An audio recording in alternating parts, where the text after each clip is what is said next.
ખજાનો નથી, આ છે હજારો લાખો સિક્કાઓનો ઢગલો. પણ સવાલ એ છે કે આટલા બધા સિક્કા અહીં ક્યાંથી આવ્યા અને આનો ઉપયોગ શેના માટે થવાનો છે? નમસ્કાર, હું છું ડિમ્પલ અને તમે જોઈ રહ્યા છો કેમ છો સુરત.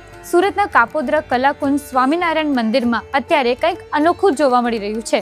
મંદિરના એક ભાગમાં ફૂલ કે શણગાર નહીં, પરંતુ સિક્કાઓનો જાણે દરિયો જોવા મળશે. અને આ સિક્કાઓની સંખ્યા છે 51 લાખ. ગુજરાતના 42 ગામોની દાન પેટીઓમાંથી 1, 2, 5 અને 10 રૂપિયાના સિક્કાઓને એકત્ર કરીને હવે ભગવાન સ્વામિનારાયણ માટે તૈયાર કરવામાં આવી રહ્યું છે એક ખાસ હિંડોળો. આ હિંડોળો માત્ર સિક્કાઓને ભેગા કરીને બનાવવામાં નથી આવી રહ્યો, પણ દરેક સિક્કાને ચોક્કસ રીતે ગોઠવવામાં આવી રહ્યો છે. અને આ પાછળ છે 70 થી વધુ ભક્તોની ટીમ.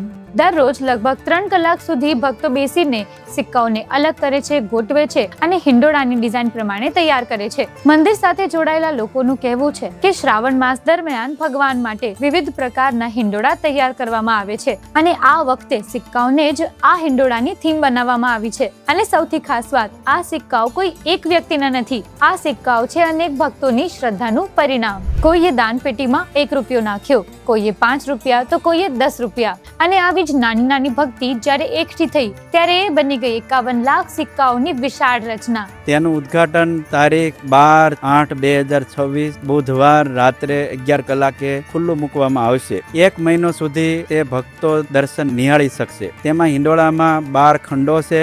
રામ, શ્યામ, ઘનશ્યામ. તેમાં નીલકંઠ પ્રભુનો અભિષેક થશે, શિવજીનો અભિષેક થશે.